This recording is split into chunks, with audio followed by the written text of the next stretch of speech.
क्या आप खाना खा तो रहे हो बट एक्चुअली खाना आपके शरीर पे लग रहा है या नहीं, क्योंकि बहुत सारा खाना आपके स्टूल से निकल जाता है। एज एन आप डे बाय डे पतले होते जा रहे हो और इसके साथ साथ डे बाय डे मोटे भी होते जा रहे हो, ऐसा भी हो सकता है। इसी के साथ आप फटीग फील करते हो, अनहेल्दी फील करते हो, परेशान रहते हो, इरिटेबल रहते हो। आपका ब्रेन और आपका गट दोनों में कोऑर्डिनेशन नहीं बन पा रहा है, जिसका एक मेन रीजन है आपको IBS डिटेक्ट होने वाला है या हो चुका है।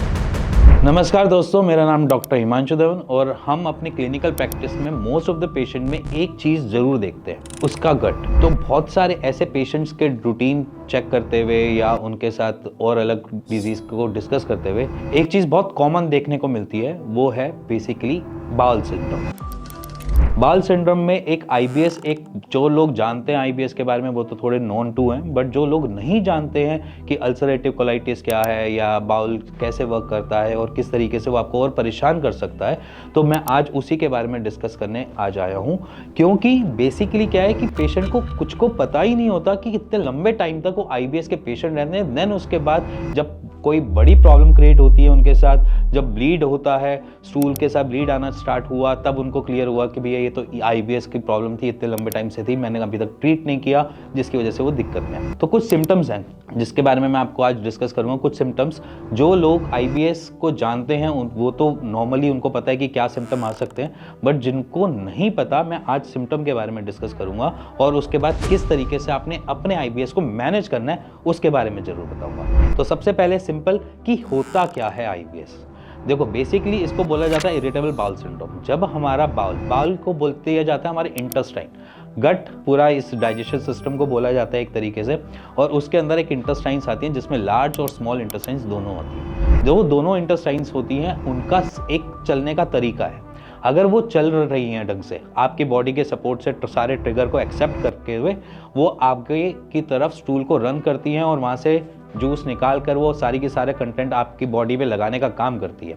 अब इसी प्रोसेस के अंदर इंटेस्टाइन की फंक्शनिंग अगर खराब हो गई, अगर वो फंक्शनिंग स्लो चल रही है या ट्रिगर उसको मिल रहा है फास्ट का और वो और ज़्यादा फास्ट चल रही है, जब भी ऐसे कोई चीज़ें देखने को मिलती हैं इंटेस्टाइन को, तो वो क्या करेगी, आपको कुछ सिम्टम देगी। सबसे पहला सिम्टम देगी आपको लूज स्टूल का या फिर कॉन्स्टिपेशन का। अगर आपकी बॉडी भी कुछ ऐसा कर रही है जहां पर कभी भी वाटरी स्टूल आ जाता है और कभी भी कॉन्स्टिपेशन हो जाती है, तो इट मींस वो आपका एक सिम्टम है IBS का। अब सेकंड पड़ाव पे चलते हैं।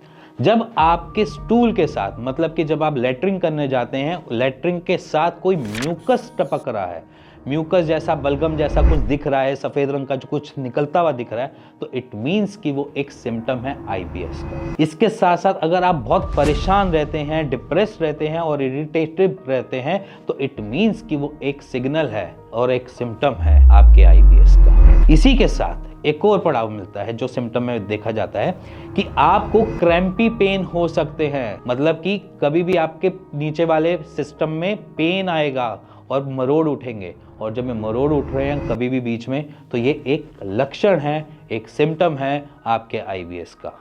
और इसी के साथ साथ आप बहुत जल्दी गुस्से में रहने वाले एक इंसान बन जाते हैं, जिसको छोटी छोटी बातों पे बहुत जल्दी गुस्सा आ जाता है, और इसी के साथ साथ चीज़ें रखकर भूलने वाली भी आदतें आपके साथ जुड़ जाती हैं कि आपने सामान रखा है और भूल गए। जहाँ पर हमारा सिग्नल ब्रेन और हमारे गट का डिस्टर्ब हो जाए तो समझ लेना वो IBS है। तो ये इतनी सारी प्रॉब्लम्स IBS के साथ आती हैं, और इसके साथ साथ फर्टिलिटी इश्यूज जुड़ जाते हैं। इसी के साथ साथ आपको और अलग हेडेक्स बनना, स्टमक में ब्लोटिंग होना, ये सारी चीज़ें तो जुड़ी जाती है, क्योंकि गैस्ट्रिक इश्यूज बहुत जल्दी आ जाते हैं ऐसे IBS के एक नॉर्मल सफर्ड इंसान में। एक्चुअली में इसका ट्रीटमेंट है या नहीं, इसके ऊपर एक क्वेश्चन मार्क डाल देते हैं एलोपैथी वाले, बट एक्चुअली आयुर्वेद में इसका ट्रीटमेंट है।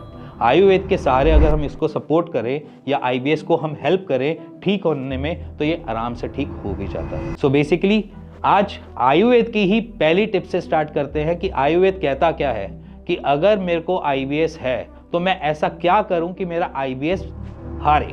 तो डाइट एक मेजर रोल अपनाती है, जहां पर हम कहते हैं कि डाइट आपका इंटेक प्रोसेस है। अगर इंटेक प्रोसेस आपके इंटेस्टाइन को हर्ट कर रहा है, परेशान कर रहा है, तो आपके इंटेस्टाइन और ज़्यादा परेशान करेगी आपको।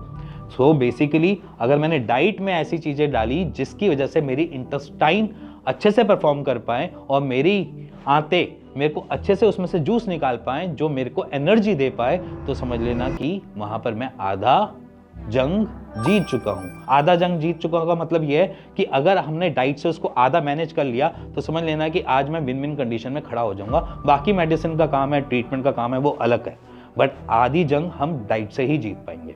तो डाइट आपकी होनी चाहिए ज़्यादा से ज़्यादा सूपी फॉर्म में। अगर आप डाइट दिन में 4 बारी खा रहे हो, आप दिन में 8 बारी खाओ, 10 बारी खाओ, मैटर नहीं करता, बट जितनी भी डाइट खाओगे आप सूप फॉर्म में लोगे, सूप में ही सारी चीज़ों को इनटेक करोगे, जिसकी वजह से आपकी इंटेस्टाइन जो है उनमें सबसे ज़्यादा ऐसा फ्लूइड और ऐसा खाना जाए जिसकी वजह से वो वहाँ से एनर्जी तो एब्जॉर्ब कर ले कम से कम। बाकी बाद में देखेंगे, अभी क्या है कि बाकी चीज़ों को बाद में देखेंगे कि वो आगे क्या होगा, स्टूल में क्या प्रॉब्लम आ रही क्या नहीं, बट अभी के हाल में हम क्या करेंगे, अगर अभी स्टूल में कोई ऐसा प्रॉब्लम नहीं आ रही, कोई ब्लीड नहीं आ रहा, कोई क्लॉटिंग नहीं आ रही, कोई भी ऐसी दिक्कतें फेस नहीं करने को मिल रही हैं, तो समझ लेना कि सिर्फ और सिर्फ अभी सिर्फ म्यूकस ही आ रहा है, अभी सिर्फ थोड़ी बहुत इरिटेबिलिटी आती है, कभी डायरिया हो जाता है, कभी कॉन्स्टिपेशन हो जाता है, ऐसे ही नॉर्मल सिम्टम्स आ रहे हैं। तो सिंपली अपनी डाइट पे ज़्यादा से ज़्यादा सूप को ऐड कर लो, खाने में सूप डालो, जितना पी सकते हो जितना पियो, कोई इशू नहीं है। आप सूप के साथ अगर आप चपाती खाते हो तो चपाती छोड़ देना, और अगर आप कच्ची वेजिटेबल्स खा रहे हो तो उनको भी छोड़ देना।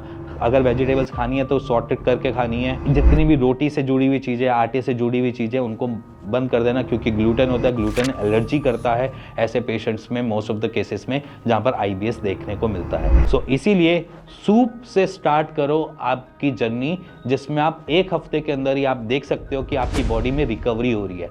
जो इरिटेबिलिटी आपकी ब्रेन आपको दिखा रहा है उसमें सारी चीज़ें थोड़ी थोड़ी करके शांति मिल रही है। जो आप परेशान हो रहे हो छोटे छोटे गुस्से से आने से, वो वाले गुस्से सारे शांत हो रहे हैं। इसी के साथ अगर आप कुछ जानना चाहते हो, समझना चाहते हो, तो आप मेरे को कमेंट कर सकते हो, मैं किसके रिगार्डिंग आपके लिए वीडियो बनाऊं। और साइड बाय साइड अगर आप सिर्फ पूछना चाहते हो, कंसल्ट करना चाहते हो, तो नीचे दिए हुए नंबर पे मेरी टीम से बात कर सकते हो और उसका एक राइट सॉल्यूशन ले सकते हो। इसी के साथ अगर आप इस वीडियो से थोड़ी सी नॉलेज ले पाए हो, थोड़ी सी इन्फॉर्मेटिव लगी हो, तो please like share bell icon दबा दीजिएगा। इसी के साथ मिलेंगे नेक्स्ट वीडियो के लिए, तब तक के लिए नमस्कार।